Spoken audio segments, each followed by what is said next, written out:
अस्सलामुअलैकुम students, welcome to my channel. आज मैं आपके लिए लाई हूँ क्लास 10th का मैथमेटिक्स पेपर जो हाल ही में कंडक्ट किया गया soft zones of UT Jammu and Kashmir में। ये सीरीज है एक्स। अब वाई सीरीज मैंने अपलोड कर ली है। अगर आपको वाई सीरीज चाहिए तो आप वो मेरे पिछले वीडियोस में जाकर देख सकते हैं। इस पेपर के टोटल नंबर ऑफ क्वेश्चंस 40 है और total number of printed page 15 है। टाइम आपको 3 घंटे का दिया गया है इस पेपर को कवर करने में और मैक्सिमम मार्क्स इस पेपर के 80 हैं। पहले है student section A. Section A के 20 क्वेश्चंस होते हैं और हर एक क्वेश्चन का एक मार्क होता है। इसका पहला क्वेश्चन है find zeros of the polynomial. तो आपको इस पॉलिनोमियल के जीरोस फाइंड करने हैं। ये एक्सरसाइज का ही क्वेश्चन है। क्वेश्चन नंबर 1 से आया है ये। यहाँ पर 4u कॉमन निकलेगा और अंदर आएगा u प्लस 4 2r 8। इसके बाद स्टूडेंट्स 4u को इक्वलाइज आप 0 के साथ करेंगे और इसको भी u प्लस 2 को भी आप इक्वलाइज करेंगे 0 के साथ। तो आपका एक 0 निकल कर आएगा यहाँ पर 0 डिवाइडेड बाई 4 जो कि 0 के ही बराबर होता है। और इसके बाद दूसरा 0 निकल कर आएगा यहाँ पर 2 को ट्रांसपोज करके, तो ये आएगा -2।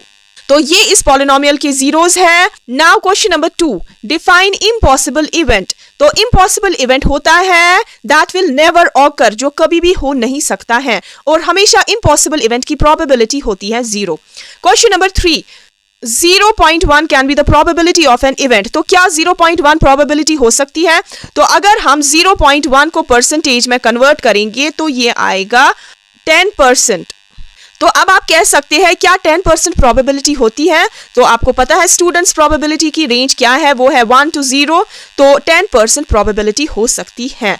सो this is true statement. Question number 4, तो एक सर्कल के कितने टैंजेंट्स होते हैं?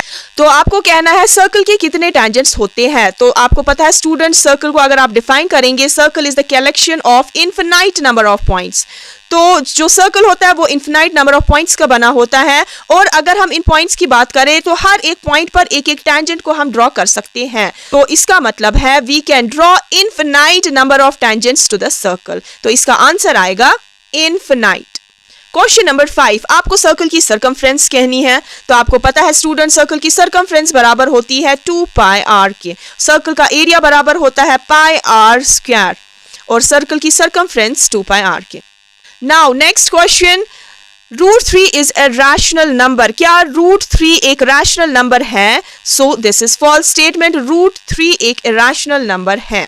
नेक्स्ट पेज पर question number 7, sum of rational and irrational number is. तो अगर हम दो रैशनल और एक इरैशनल नंबर को ऐड करेंगे तो आपको क्या मिलेगा? ये जो ये क्वेश्चन है ये 9th स्टैंडर्ड से आया है, वहां पर ये कंसेप्ट है इस MCQ का।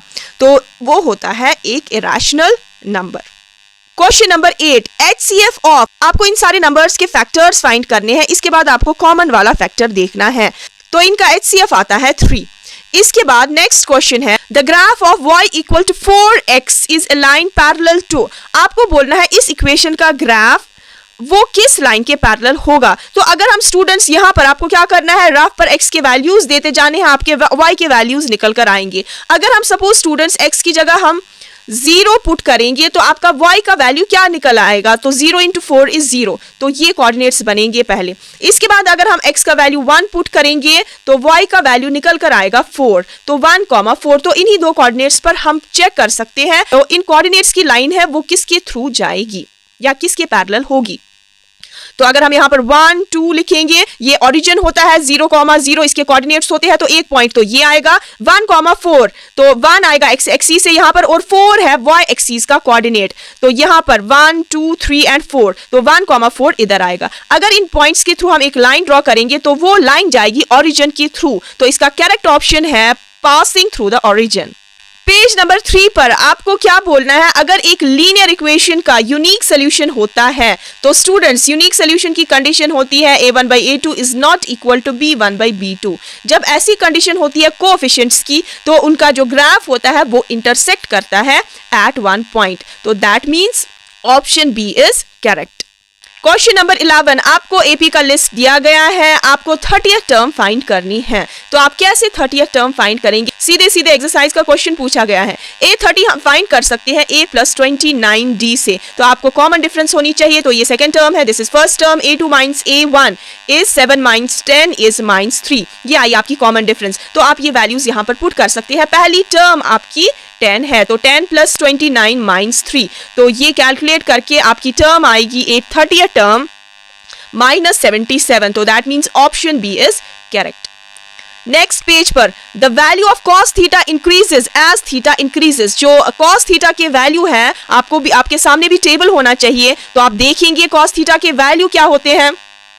तो उनके वैल्यूज होते हैं 0 पर 1 होता है, इसके बाद √3/2 होता है, इसके बाद 1/√2 होता है, इसके बाद 1/2, इसके बाद 2। अब आप देख सकते हैं जो cos थीटा के वैल्यूज है वो क्या हो रहे हैं, वो इंक्रीज हो रहे हैं कि वो डिक्रीज हो रहे हैं। तो आप देख सकते हैं पहले 1 है, लास्ट में 0 है, तो स्टूडेंट्स ये डिक्रीज हो रहे हैं जब आपका एंगल बढ़ रहा है। यहाँ पर एंगल बढ़ रहे हैं, यहाँ पर 0 से स्टार्ट है, तो इसके बाद एंगल्स बढ़ रहे हैं, तो दैट मीन्स तो ये हो रहे हैं डिक्रीज, तो that means this is false, ये इंक्रीज नहीं हो रहे हैं। तो क्वेश्चन नंबर 13 में भी आपको टेबल की जरूरत है, तो टेबल से आपको वैल्यूज देखने हैं। तो यहाँ आएगा tan 30 का वैल्यू होता है 1 / √3, और डिवाइड की लाइन है तो 1 - tan स्क्वायर, तो 1 / √3 पर होल स्क्वायर।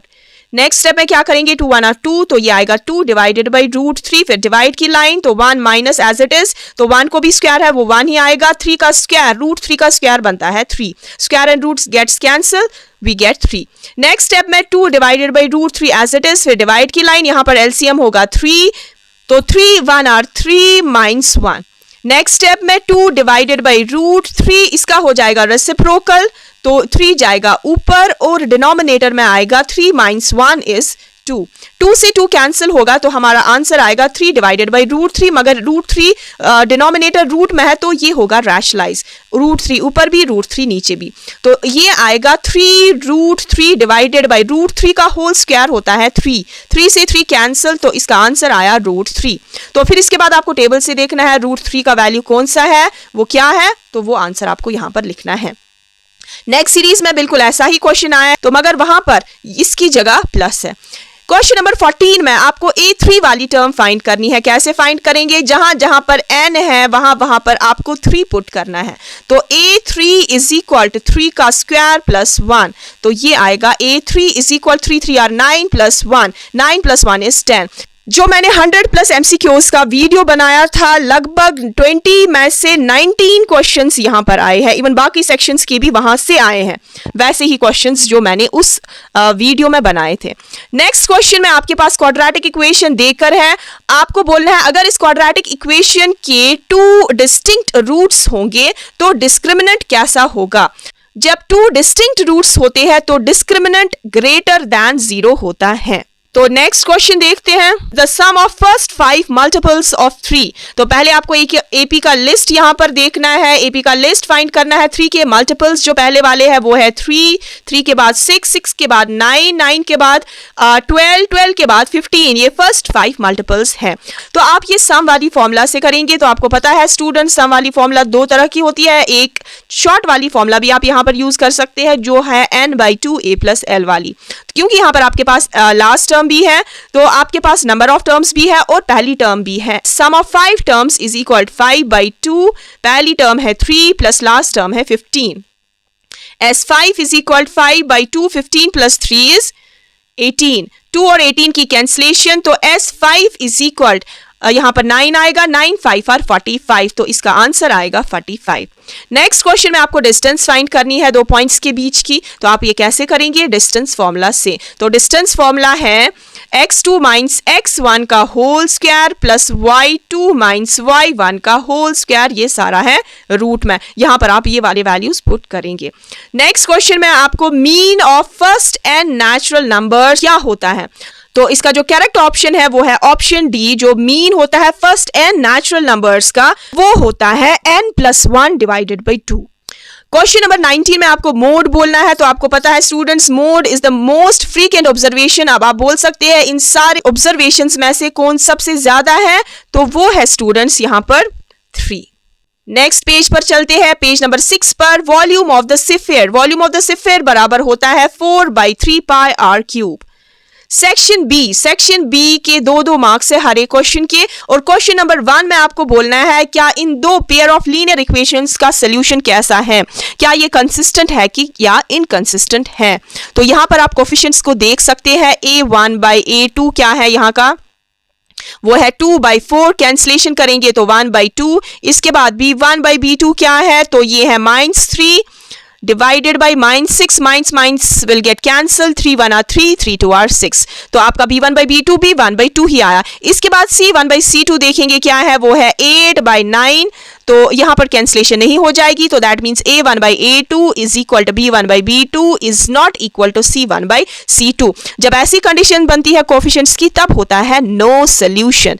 जब नो सोल्यूशन होता है स्टूडेंट्स, तब ग्राफ की लाइंस जो होती है वो पैरेलल होती है, और पैरेलल लाइंस जो होती है उसको कहते हैं इनकंसिस्टेंट। तो इसका आंसर आएगा इनकंसिस्टेंट। इनकंसिस्टेंट मतलब बेजोड़, यहां पर जोड़ नहीं है। कंसिस्टेंट का मतलब होता है जुड़ा हुआ। नेक्स्ट पेज पर चलते हैं, क्वेश्चन नंबर 22। आपको नेचर ऑफ रूट्स फाइंड करना है। नेचर ऑफ रूट्स कैसे फाइंड करेंगे, डिस्क्रिमिनेंट देखकर। डिस्क्रिमिनेंट बराबर होता है b² - 4ac। Discriminant is equal to b की जगह -6 का होल स्क्वायर, -4, a की जगह 2 है, c की जगह 3 है। तो d is equal to minus plus 6 6 are 36, -4 2 are 8, 8 3 are 24। तो डिस्क्रिमिनेंट आएगा स्टूडेंट्स 12। तो दैट मीन्स यहां का डिस्क्रिमिनेंट ग्रेटर देन 0 है। तो कैसे रूट्स होंगे, अगर ग्रेटर देन 0 होता है तो रूट्स आते हैं real and unequal. Next question में आपको साइन का वैल्यू देकर है, इसके लिए आपको एक ट्रायंगल बनाना पड़ेगा। अच्छा खासा क्वेश्चन है, 2 मार्क्स वाला। तो आपको 2 साइड्स वहां पर देने हैं साइन ए के हिसाब से। इसके बाद आपको एक्सरसाइज का ही क्वेश्चन है ये, फर्स्ट एक्सरसाइज का। इसके बाद आपको एक साइड और फाइंड करना है पाइथागोरस थ्योरम से, और उसके बाद आपको 2 के वैल्यूज फाइंड करने हैं, cos A and tan A. Next question देखते हैं, क्वेश्चन नंबर 24। कोऑर्डिनेट ज्योमेट्री से ये 2 क्वेश्चंस आए हैं, एक्सरसाइज के ही क्वेश्चन है। X axis which is equidistant from these 2 points. X axis पर ये पॉइंट है जो इक्विडिस्टेंट है। नेक्स्ट क्वेश्चन है उसी एक्सरसाइज से ही आया है, find the value of Y. तो इसके बाद नेक्स्ट पेज पर क्वेश्चन नंबर 25 पॉलिनोमियल से आया है, chapter number 2 sum and product of zeros. तो यहां पर ये क्वेश्चन नंबर 2 है पॉलिनोमियल्स का, exercise 2। Question number 26 area related to circle से आया है। इसके बाद सेक्शन सी के 3 मार्क्स है हर एक क्वेश्चन के। Find the area of the rhombus whose vertices are. ये क्वेश्चन पिछले साल भी आया था और इस साल भी ये रिपीट हुआ है। Prove that the parallelogram circumscribing a circle is a rhombus. ये सर्कल से ये 2 क्वेश्चंस आए हैं। नेक्स्ट पेज पर question number 29 area related to circle से, ये क्वेश्चन बार बार रिपीट होता है। और इसके बाद क्वेश्चन नंबर 30 आपके पहले चैप्टर से आया है, 3√2 इज एन इरेशनल नंबर। ये आपको प्रूव करना है। क्वेश्चन नंबर 31 ट्रायंगल से आया है, इसकी इंटरनल चॉइस है, बार बार ये क्वेश्चन रिपीट होता है। इसके बाद नेक्स्ट पेज पर sum of odd numbers between 0 and 50, AP से ये क्वेश्चन आया है। इसके लिए आपको एपी का लिस्ट फाइंड करना है और सम वाली फॉर्मूला यूज करनी है। आपको यहाँ पर प्रोबेबिलिटी बोलनी है स्पेड की। तो स्पेड की प्रोबेबिलिटी आएगी, स्पेड होते हैं एक डेक में 13, तो प्रोबेबिलिटी आएगी 13/52। कैंसलेशन करेंगे आप तो 1/4 आंसर आएगा। सेकेंड पार्ट में ए रेड फेस कार्ड्स होते हैं 6, टोटल कार्ड्स है 52, कैंसलेशन करेंगे 3/26। इसके बाद जैक होते हैं 4 और टोटल कार्ड्स है 52, तो 4/52 कैंसलेशन भी कर सकते हैं। क्वेश्चन नंबर 34 ट्रायंगल से आया है, या आपको नीचे वाला क्वेश्चन करना है। सेक्शन डी 4 मार्क्स वाला क्वेश्चन है। यहाँ पर आप देख सकते हैं क्वाड्रेटिक इक्वेशन है, आपको आपको के का वैल्यू फाइंड करना है यहाँ पर, और इनके इक्वल रूट्स है।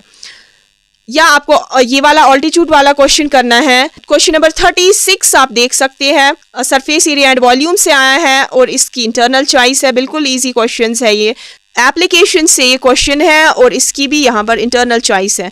आपको ये आइडेंटिटी प्रूव करनी है यहाँ पर। इसके बाद पेज नंबर 14 पर सारे वही इंपॉर्टेंट क्वेश्चन जो मैंने आपको दिए थे सारे वही आए हैं। आपको यहाँ पर ट्रायंगल से ये क्वेश्चन आया है, इसकी भी इंटरनल चॉइस है। तो लास्ट पेज पर, पेज नंबर 50 पर क्वेश्चन नंबर 40 में आपको मीडियन फाइंड करना है। तो मीडियन के लिए आपको खाली एक कॉलम और एक्स्ट्रा निकालना होता है कम्युलेटिव फ्रीक्वेंसी का। तो इसके बाद मीडियन किसके बराबर होता है? मीडियन बराबर होता है n/2 minus cumulative frequency divided by f into h। तो इस फॉर्मूला से आप फाइंड कर लेंगे। ये था आपका लास्ट क्वेश्चन इस सीरीज का, सीरीज एक्स का। होपफुली आपका पेपर बहुत अच्छा गया होगा और आपने अपने आंसर्स को चेक किया होगा थ्रू दिस वीडियो। तो मिलते हैं नेक्स्ट वीडियो में नेक्स्ट पेपर्स के साथ। Till then good bye.